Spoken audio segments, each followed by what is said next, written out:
हरना है, इसलिए हमको इस मायावी मृग को मारना ही पड़ेगा। क्यों? अगर नहीं मारेंगे तो सीता हरी नहीं जाएगी, सीता हरी नहीं जाएगी तो एक तो उसके ऊपर दोष नहीं लगेगा रावण के ऊपर स्त्री हरण का। बुरे कर्म का आदमी जब कोई गलती करता है, हम किसी को मारे दंड दें तो कोई गलती सिद्ध करना पड़ेगा ना कि तुमने गलती क्यों किया, तब वो कहेगा कि हाँ गलती तो मुझसे हो गई, तब फिर उसको मारेंगे। अगर कोई गलती नहीं तो क्यों मारे किसी को? तो अगर सीता का हरण न होता तो क्या फिर राम को मारने का औचित्य बनता रावण को? नहीं बनता।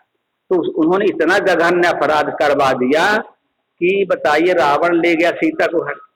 अब बताइए, इससे भी कोई बड़ा अशुभ कार्य होता है?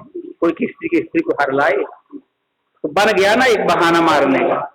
हाँ, तो फिर राम जानते थे इस चीज को, तो उन्होंने पहले ही असली सीता को अग्निदेव को समर्पित कर दिया। अब उन्होंने नकली सीता लिया क्योंकि उनको लीला करनी थी, रावण को मारना था, तो नकली सीता आ गई और उसने ऐसी लीला किया और वो फिर मृग को मारे। अब मृग को मारे तो क्या हुआ कि मृग निकल गया नकली।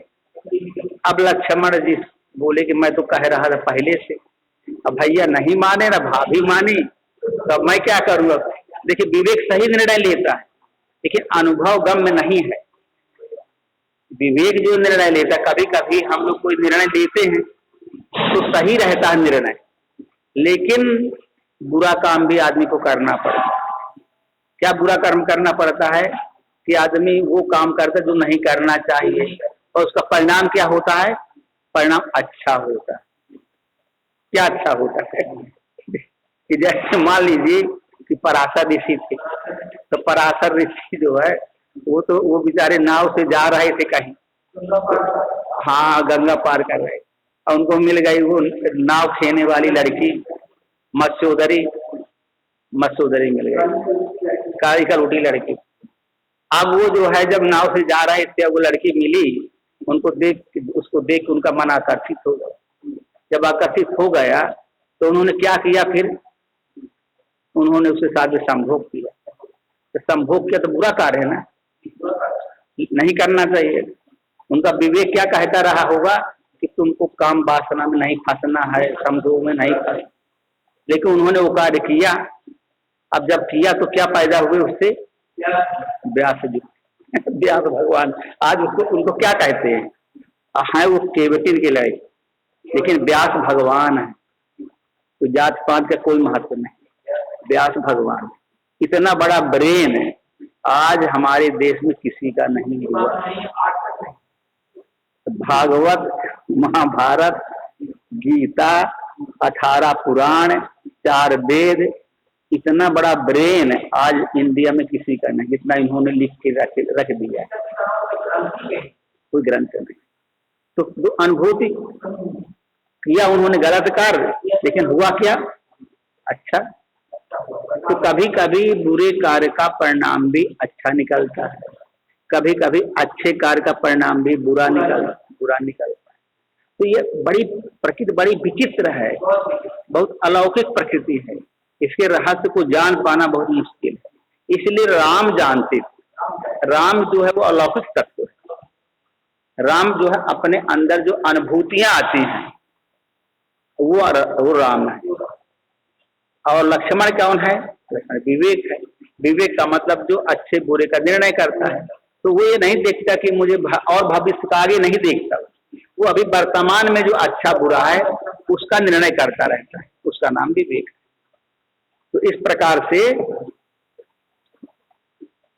विश्वामित्र जी को 2 बालक मिल गए, राम और लक्ष्मण। अब ये राम लक्ष्मण क्या करेंगे? राम लक्ष्मण जिस साधक के पास आ जाते हैं, अनुभव रूपी राम और विवेक रूपी लक्ष्मण, वो उसके अंदर के तमाम कुतर्कों को खत्म करते हैं। तमाम अंदर जो विकार हैं उनको खत्म करेंगे। तो जब खत्म करेंगे राक्षसों को, तब साधक के अंदर क्या पैदा होगा? जब विजाति विचार समाप्त होंगे तो सजाति विचार आएंगे। तो सजाति विचार कौन है? शांति, संतोष, दया, क्षमा, ज्ञान, वैराग्य, ये सब पैदा हो जाएंगे। तो राक्षसों को मारना है तो राक्षसों को मारने के लिए अनुभव की आवश्यकता।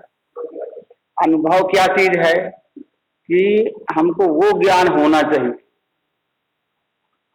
जो जिस साधक के लिए क्या करना उचित है, वो ज्ञान होना। किस साधक के लिए हम इतने लोग बैठे हैं, सब लोग साधना एक ही जगह आके बैठे के एक ही ज्ञान को पढ़ रहे हैं, लेकिन सबके लिए साधना का थोड़ा थोड़ा अंतर है। कोई थोड़ा किस प्रकार से साधना कर रहा है, तो कोई थोड़ा दूसरे प्रकार से कर रहा है, कोई तीसरे प्रकार से कर। सबकी साधना एक जैसी नहीं हो सकती। कोई थोड़ा भक्ति ज्यादा चाहता है, कोई सेवा ज्यादा चाहता है, कोई ज्ञान ज्यादा चाहता है, कोई कुछ नहीं चाहता, अपना प्रेम चाहता है। सबकी साधना में थोड़ा थोड़ा फर्क रहता है, अंतर है। तो भगवान जानते हैं, भगवान जो है जानते हैं कि किसके लिए कौन सी साधना लगी, उसके लिए वही दवाई वही चीज बतलाते कि तुम सेवा करते रहो, सब ठीक हो जाए। किसी को भगवान ये बोलेंगे कि तुम सेवा करो, मन लगा के सब ठीक हो जाएगा। किसी को बोलेंगे नहीं तुम सेवा तो करो लेकिन भक्ति का भी करो, सब ठीक हो जाएगा। किसी को भगवान कह देंगे कि तुम जो है ज्ञान मार्ग में जाओ, वो तुम्हारे लिए उचित है। किसी को उपासना मार्ग में जाओ, तो भगवान अंतर्यामी होता है, उसके अंदर तीनों कालों की समझ होती है कि साधक के साथ क्या ट्रीटमेंट करना है, कि साधक को कौन सी युक्ति बताना है जिससे उसका कल्याण हो सकता है, तो तब उसका कल्याण होगा। तो इसलिए उनको राम और लक्ष्मण दो चीजें साधक के पास अगर मिल जाती हैं तो साधक की साधना आगे बढ़ने लगती है। तो जब विश्वामित्र जी ने पाया राम लक्ष्मण को तो बहुत प्रसन्न हुए, इतना प्रसन्न हुए कि जैसे कोई बहुत बड़ा खजाना मिल गया, इतना प्रसन्न हो गए। दूसरी बात, वो दोनों जो राम लक्ष्मण थे वो ब्राह्मण भक्त थे, और वो अपने परिवार को भी, अपने माता पिता को भी छोड़ के आने जाने के तैयार हो गए। भाई समझाए होंगे कि हम राक्षसों से लड़ाई करने के लिए तुमको ले जा रहे हैं, ऐसे नहीं ले जा रहे हैं, तुमको लड़ना पड़ेगा, कहीं तुम भी हार सकते हो राक्षसों से, कहीं जीत भी सकते हो। तो उन्होंने त्याग किया ना माता पिता का कि मैं जाऊंगा लड़ूंगा, जो कुछ होगा देखा जाए। तो मोहिनी पिता तजे भगवान, मेरे लिए बताइए अपने पिता को भी छोड़ दिया उनको और मेरे साथ चले आए। तो बहुत खुश हुए विश्वामित्र। फिर चले जात मुनि दीन दिखाई, सुन ताड़का क्रोध कर धाई, एक ही बाण प्राण हर लीना, दीन जान ते निज पद दीना। चले जाते मुनि दीन दिखाई, अब रास्ते में ले गए। उस समय कोई वह गाड़ी मोटर कार वार तो थी नहीं, पैदल चलते थे। अब मुनि ले जा रहे हैं तो पैदल ले जाए, रेंगने भागने वाले संत महात्मा। आजकल होता तो चाहे कोई स्कूटर मोटरसाइकिल और कार वार में चाहे ले जाते, आज के जमाने में ये चलता है। अब पहले जमाने में साधु महात्माओं को ले जाना तो चलो हमारे साथ पैदल चलो, हम लोग पैदल चलते हैं, चलो हमारे साथ। तो ले गए अपना साथ साथ। अब वो जब ले गए तो रास्ते में ताड़ुका दिखाई। हाँ देखिए कि ये तो बहुत सुंदर लड़के जा रहे हैं, इनको पकड़ो। ताड़ुका देखा उसने तो बहुत खतरनाक थी ताड़ुका, तो वो धाई क्रोध करके जब धाई तो फिर एक ही बाण प्राण हर लेना। एक श्री राम जी ने एक ही बाण चलाया उसको, अब मारा तो वो गिर गई। तो बुढ़ान रही हुई, बुढ़ी रही होगी वैसे। हाँ, रावण की नानी तो रही, ज्यादा बुढ़ी रही होगी, निश्चित बुढ़ी रही। मारा तो एक बाण में गिर गई। दीन जान इससे ही निज पर दीन, अब उसके प्राण हर लिए और दीन जानकर उसको निज पद अपना दिव्य स्वरूप दे दिया। तो इसमें ताड़का क्या है? ताड़का क्या है? ताड़का है तर्क। जब हम साधना करते हैं तो हमारे अंदर नाना प्रकार के विचार घूमते हैं। कल हमने बताया था गुरुदेव भगवान के बारे में कि कैसे तर्क आता है। सब साधकों के अंदर तर्क आता रहता है, कि मैं ये जपूं, कि मैं वो जपूं, कि मैं सेवा करूं, कि मैं भक्ति करूं, जो भी मन में आता है वो सब जगह मन घूमता रहता है। कोई शंकर जी को मानता है, कोई राम को मानता है, कोई कृष्ण को मानते हैं, सबको अलग अलग लोगों प्रकार के लोगों को। इस तरह के लोगों को भजन नहीं करने देता है। बहुत लोग कहते हैं किसी को न मानो, तो चुप शांति से बैठे रहो, वो भी भजन है। मन की तरंग रोक लो बस हो गया भजन, ये भी लोग मानते हैं। तो नाना प्रकार के तर्क आते। अब देखिए कि इस तर्कों को खत्म करना, तर्क ना आवे कि कौन खत्म करेगा, ये इसके लिए भगवान अनुभव की आवश्यकता है। हम लोग तर्कों को नहीं खत्म कर पाते, तर्क आते रहते हैं। एक निश्चय किया तो दूसरा निश्चय आ जाता है, दूसरा निश्चय किया कि ये महात्मा बहुत अच्छे, उनके पास गए तो वो कहें कि वो महात्मा अच्छे, तो उनके पास दौड़ने लगे। आदमी इसी तर्क में भागता रहता है। तो इसी प्रकार से हमारे तर्कों को कौन खत्म करते हैं? अनुभव।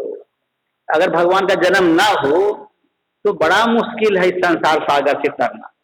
इसीलिए ये रामचरितमानस में गोस्वामी जी जिस प्रकार से इस संसार सागर को पार किए, वही हम लोगों को बना के लिख के चले गए हैं कि तुम लोग भी अगर ये तरीका अपनाओगे तो इस महान घोर जो ये संसार सागर है इससे पार उतर सकते हैं।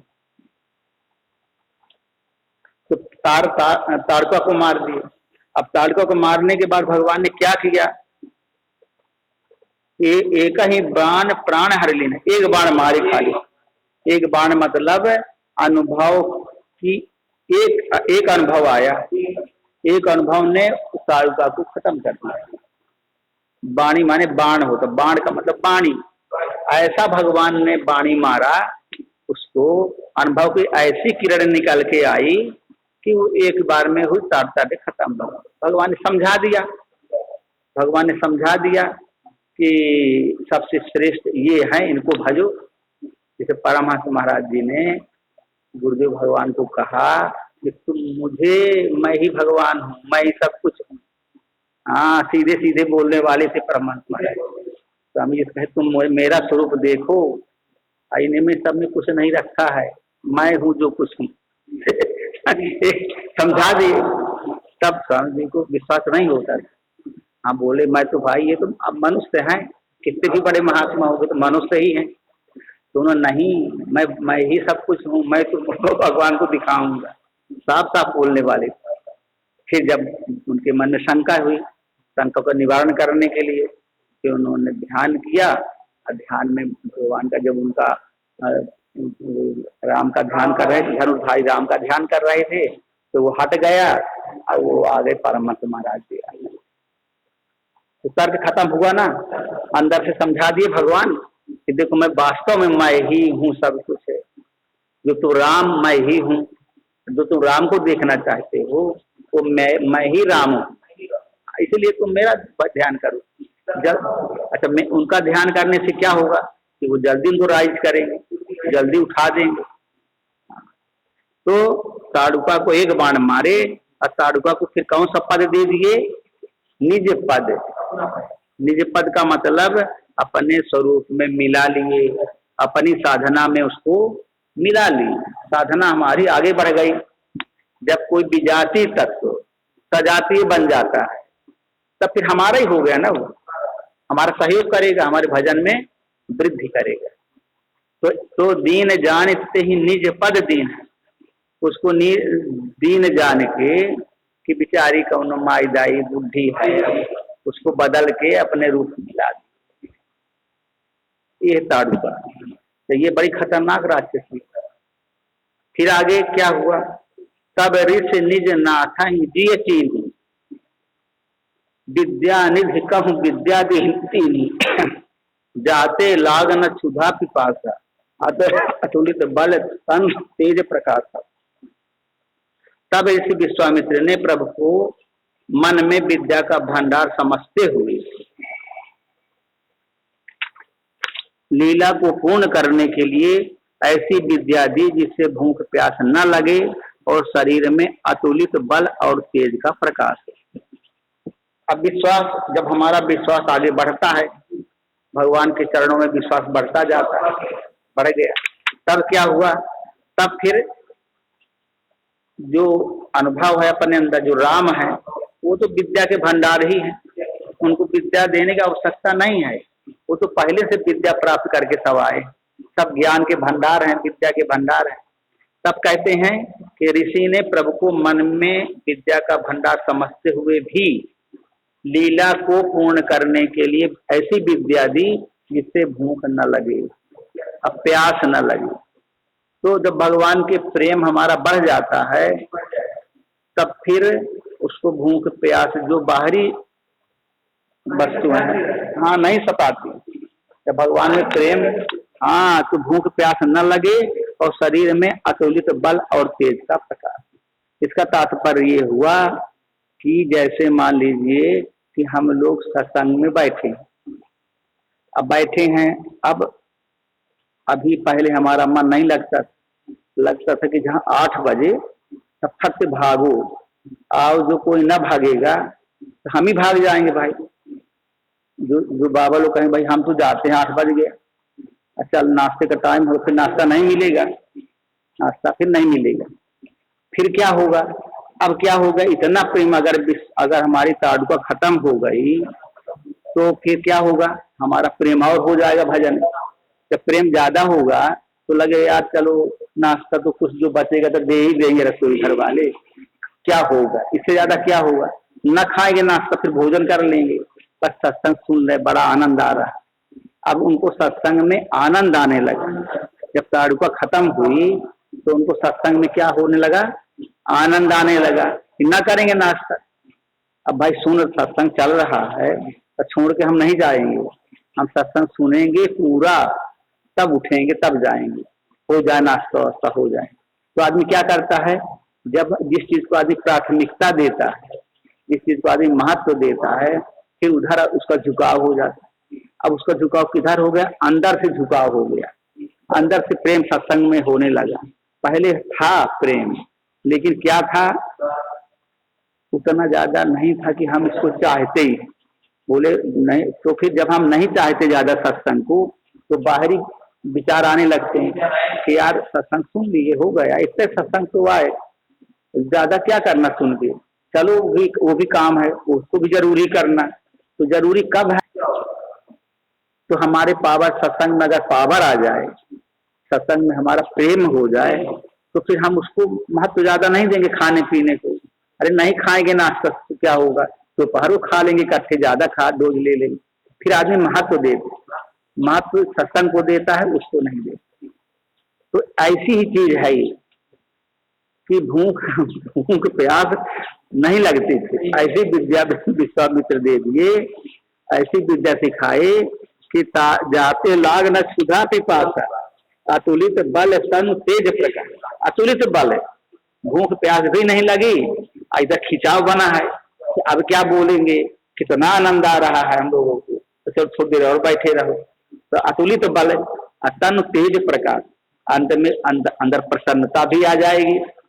तो वह भूख प्यास ना हो कि भूख प्यास न लागे। जब किसी चीज में आदमी की लगन लग जाती है तब भूख प्यास नहीं लगती।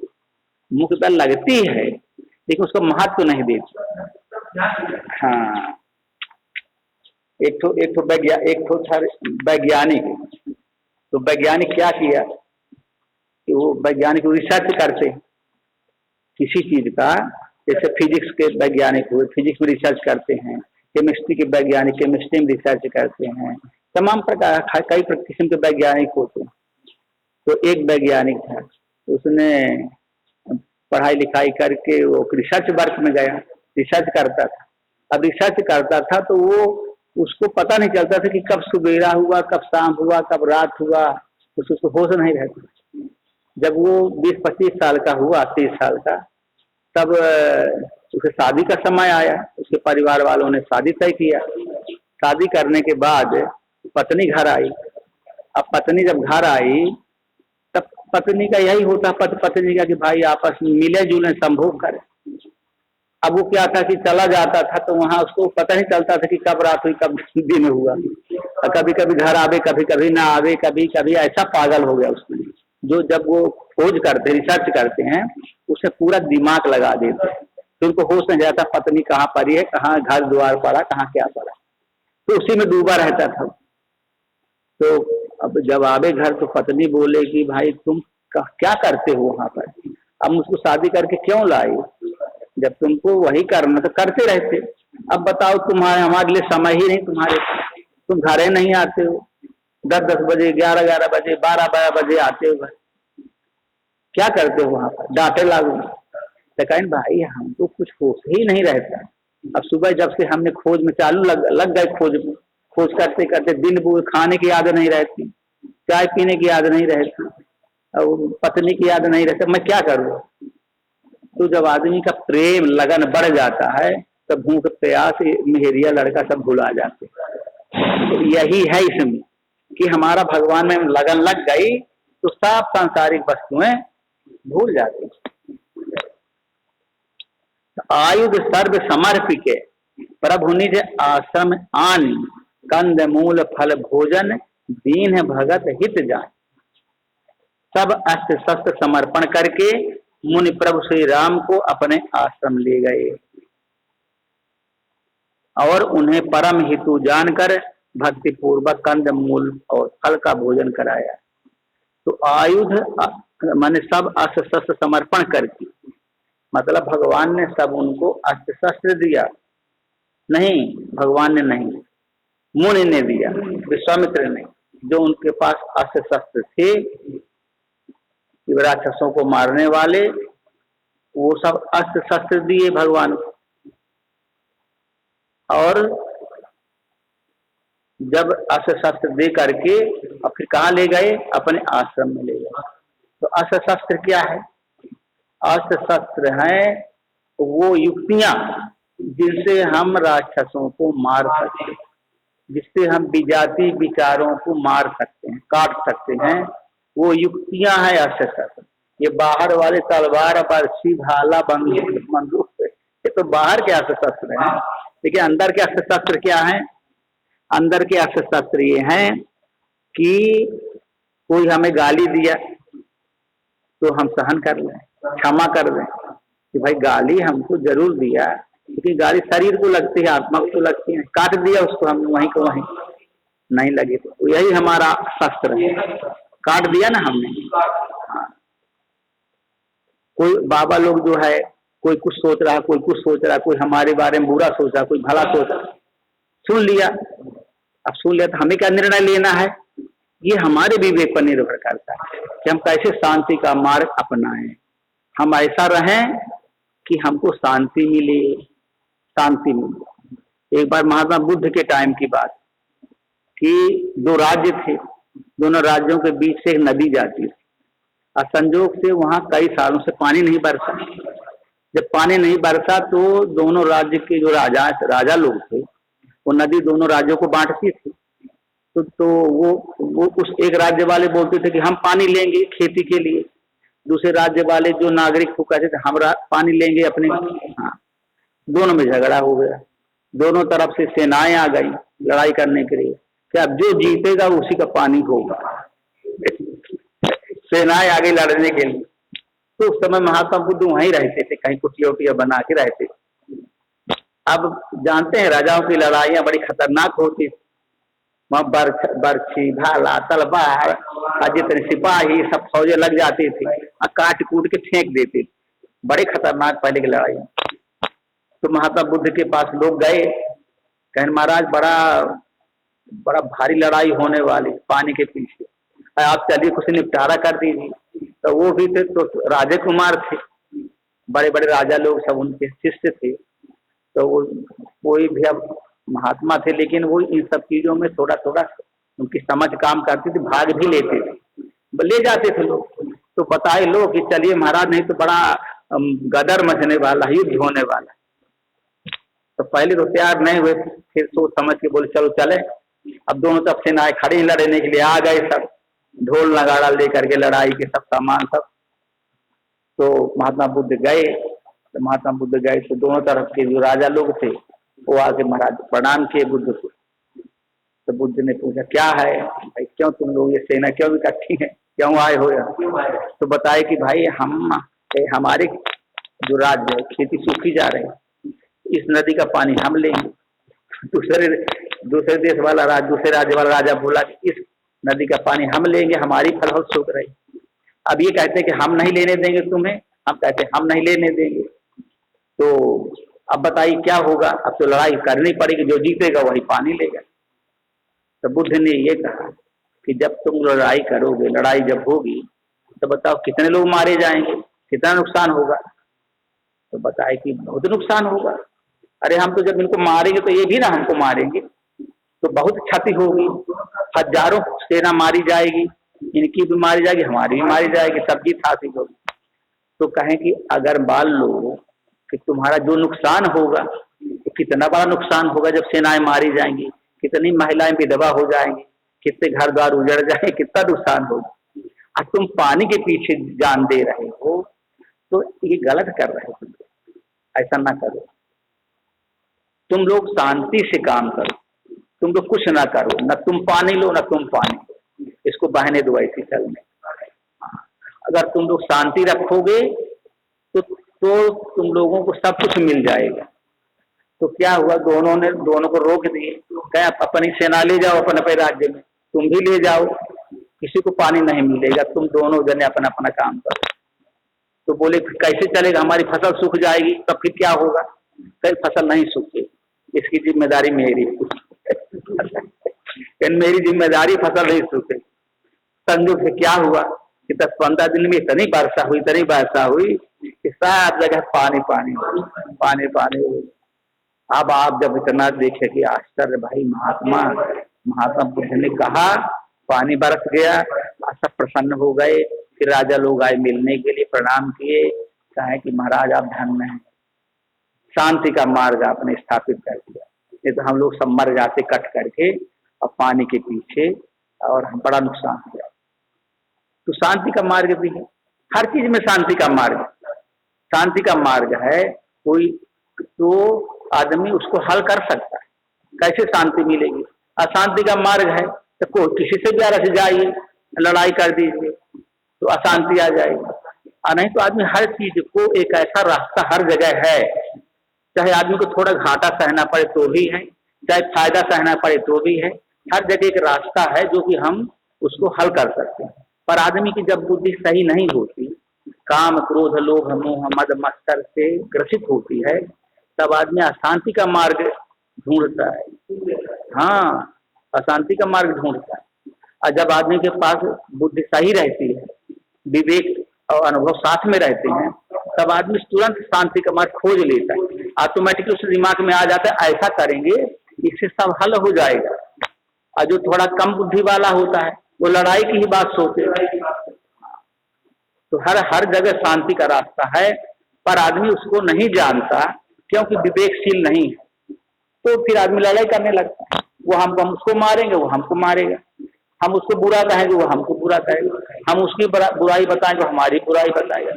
इससे जो है सब अशांति फैल जाती है। तो कहने का तात्पर्य हुआ कि अस्त्र शस्त्र यही है, साधकों के जो अस्त्र शस्त्र हैं, जो प्रैक्टिकल ज्ञान है, यही कहता है कि हम लोग सब मिलके एक साथ रह सकते हैं। अभी तो यहाँ 50 बाबा रहे थे, हम कहते 1000 बाबा, तो भी हम लोग रह सकते हैं। अगर 1000 बाबा रहना चाहें और अगर शांति से रहना चाहें तो रह सकते हैं। कैसे रह सकते हैं? कि अंदर शांति हो, अपना सेवा करें, अपने अपने कार्य करें, अपने अपने रास्ते जाएं, अपने अपने रास्ते आएं, अपनी बुद्धि को निर्मल बनाएं, तो सब ठीक हो जाएगा, सब ठीक हो जाएगा। अब क्या हुआ कि महात्मा बुद्ध के टाइम की बात है, तो क्या है कि 500 के ग्रुप थे महात्माओं भिक्षुओं को, 500 ग्रुप, एक ग्रुप में 500 भिक्षु रहते थे, वो भिक्षु कहते थे, भिक्षु रहते थे। तो क्या हुआ कि एक भिक्षु एक ग्रुप ने झगड़ा कर दिया दूसरे ग्रुप वालों से झगड़ा कर दिया। अब जहाँ 500 साधु तो कुछ न कुछ हट्ट पट्ट तो चलता है। अच्छा, उस समय का जमाना ऐसा था कि खाने पीने की व्यवस्था राजा लोग करते थे, क्योंकि राजा लोग थे बड़े बड़े, अब उनके पास माल खजाना सब रहता था। तो साधु महात्माओं की जो व्यवस्था थी वो राजा लोग कहते हमारे उसके ले जाओ खजाने जो लगता है, बोल दिए हो गए खजाने सब चावल दाल गेहूं आटा जो भी जाए सब जा रहा है, महात्मा लोग को बड़ी खा पी रहे मजा कर रहे हैं। तो क्या हुआ कि झगड़ा कर दिए दो ग्रुप, और जब झगड़ा कर दिए तब फिर आप बोले भाई कि अब तथागत को बुलाओ वो हल करेंगे। तथागत माने बुद्ध भगवान, वो सबके गुरु बाबा वही थे। हाँ तो बुलाए, तो जब गुरु तो बुद्ध समझाए दोनों ग्रुपों को, तुम लोग झगड़ा ना करो, तुम लोग शांति प्राप्त करने के लिए आए हो, तुम लोग साधना करने के लिए आए, झगड़ा मत करो। तो वो जो कुछ बोले जो उसमें महात्मा थे, बोले हम आपका कहना नहीं मानते, हम आपका कहना नहीं मानेंगे। अब ऐसे भी खड़ी होते हैं हाँ बोले मैं अब हाँ नहीं मानेगा। अब महात्मा बुद्ध चुप हो गए। जब चुप हो गए बोले कि अब कुछ नहीं बोले, और सोचे कि अब इनके साथ में क्या व्यवहार किया जाए। ये सारे सब दुष्ट प्रकृति के सारे हमारे चेला बने हैं, हमको पता ही जवाब दे दिए। तो क्या किए कि एक दिन चुप गायब हो गए, कमंडल लेके भाग गए। तो भाग गए कमंडल लेकर के, हैं कुछ नहीं बताई। एक जंगल था दूर, तो वहीं पर जाके अपना उनको मांगते खाते थे वो, और उस समय टेली फोन तो था नहीं कोई पता लगाए। तो दूसरे राज्य में कहीं जंगल था, वहीं जाके गायब हो गए। तो ये अपना कुटिया बना के, खाने पीने की दिक्कत तो थी नहीं, मांग खा लेते थे, और अपना कुटिया सुटिया बना के रहे आते थे। अब ढूंढवा मचा कि कहाँ गए, तो कुछ कहे कि अरे क्या ढूंढना है, हम लोग रह लेंगे। कुछ महात्मा लोग कुछ बोले कि क्या करना है, क्या जाने दो, हाँ जाने दो हम लोग रह लेंगे। अरे खाने पीने कौन दिक्कत है, खाना पीना सब मिल ही रहा है। उधर राजा लोगों को पता चला कि बुद्ध भगवान तो भाग गए, कहीं चले गए। तो उन्होंने कहा कि देखिए, उनको सब स्टोरी उन्होंने सुनी कि यहाँ जो रहने वाले भिक्षु ने उनका अपमान किया, उनका कहना नहीं माना, जो उन्होंने समझाया उसको उन्होंने माना नहीं। तो फिर क्या हुआ कि राजाओं ने उधर से बोला कि ये सब भिक्षु ठीक नहीं है, जो अपने गुरु का कहना नहीं मानते तो ये ठीक नहीं है, इनको खाना पीना सब बंद करो, बंद कर दिया। हाँ तो वहाँ से जो भोजन के लिए सामग्री आती थी वो धीरे धीरे कटौती हो गई। जब कटौती 500 लोगों को भोजन करवाना आसान नहीं था, तो वहाँ से कम भोजन कर आना बंद हो गया, सामान आना बंद हो गया। जब सामान आना बंद हो गया तब आप अपने सोच कहने लगे अब क्या करें, इतने लोगों का खर्च कैसे चलेगा। वहाँ कहे कि भाई भोजन के सामग्री हमको मिलना चाहिए। तो राजाओं ने कहा जब तुम लोग आपस में झगड़ा करते हो तो तुम लोगों को भोजन करने का अधिकार नहीं, हम लोग नहीं दे सकते, शांति से बताओ। तुम महात्मा बुद्ध को जब भगा दिए यहाँ से, जो तुमको समझाने के लिए आए थे, तो तुम लोग सही आदमी सही भिक्षुक नहीं हो, तुम लोगों हम कोई हेल्प नहीं करें, कोई मदद नहीं करें। बंद हो गया। अब जो है सब जब बंद हो गया खाने पीने की सामग्री, तब सोचा क्या किया जाए भाई, ये तो भूखों मरेंगे हम लोग, कुछ दिन भूखों मर जाएंगे। तो ऐसा किया जाए फिर उनको बुलाया जाए देखिए कहाँ कुंजी फंस जाती, कहीं चलो तुमको फिर बुलाया जाए, ढूंढा जाए कहाँ गए। अब ढूंढने लगे, कहे को पता चले कहाँ है कहाँ नहीं। तो एक ठो पता नहीं भिक्षुक ने ढूंढ लिया। जब ढूंढा तो एक जंगल में थे, तो जंगल में थे तो अपना वहाँ गया तो प्रणाम किया। अब बोला कि तथागत चला जाए। बोले क्यों चला जाए, जब तुम लोग हमारा कहना नहीं मानते हो तो हम कभी नहीं जाएंगे, कभी नहीं। तो बहुत आजू मेहनत किया उनसे कि चला जाए, बहुत। तो कहें क्यों चलें बताओ। तब उसने पहले बताने वाला नहीं था, लेकिन जब पूछा बहुत खोद के, तब बोले खाने पीने की बहुत दिक्कत हो गई हम भूखे मर रहे हैं वहाँ पर, हाँ कुछ खाने को नहीं मिल रहा, सबने बंद हो गया। जो राजा लोग देते थे खाने पीने की सामग्री सब बंद कर दी, मना कर दी। तो वो भगा दिए उसको महात्मा। कहीं साले तुम लोग जो है खाने के लिए मुझको बुलाने आए कि मैं तुमको खाना खिलवाऊँ वहाँ मुझसे मांग करके, और तुम मेरा कहना मानने को तैयार नहीं होते हो। जो मैं कहता हूँ, जो तुमको मैं उपदेश देता हूँ और जो बतलाता हूँ उसको तुम लोग फॉलो नहीं करते हो, उसका अनुसरण नहीं करते, डांट दो के भगा। और जब भगा दिए तब वो जान गया कि यहाँ रहा थी, तो गया वो वहाँ अपने वहाँ पर सब बताया, उन्होंने भगा दिया, हमको डांटा है, बोले कि हमारा कहना तुम लोग नहीं मानते हो और तुम लोग तो सही भिक्षुक नहीं हो, सही साधना करने वाले नहीं हो, इसलिए तुम लोगों को हम कोई हेल्प नहीं, कोई मदद नहीं। आप सोचिए अब क्या किया जाए, तो बड़ा मुश्किल मामला है। तो भगा दिए तो किसी सबका कैसे काम चलेगा। फिर उनका जो एक तो शिष्य था, भाई भी था उनका, आनंद का, आनंद को फिर भेजे। आनंद गया तो आनंद गए तो फिर वो प्रणाम करके बोले भगवान चला जाए, हो गया, हम लोग अब कुछ नहीं करेंगे, कोई गलती नहीं करेंगे, जैसा आप कहेंगे वैसा ही करेंगे, आप कोई गलती नहीं करेंगे। सब लोग ने कहा कि उनको आ जाए वो, हाँ नहीं तो हम लोगों की हालत खराब, हम लोग नहीं रह सकते आपके बिना। खूब रोया गाया, अर्जुन ने किया, तब फिर वो प्रसन्न हुए, फिर चले वहाँ, तो फिर आए तो फिर सबको उपदेश दिए बैठा के, तो सब लोगों ने प्रणाम किया, बोले अब कान पकड़ के मैं गलती कभी नहीं होगी, मैं हम लोग कभी गलती नहीं करेंगे। हाँ मतलब जो कुछ भी अपने तरीके से किए होंगे, पर उन्होंने बात को स्वीकार किया। तो इस प्रकार से होता है।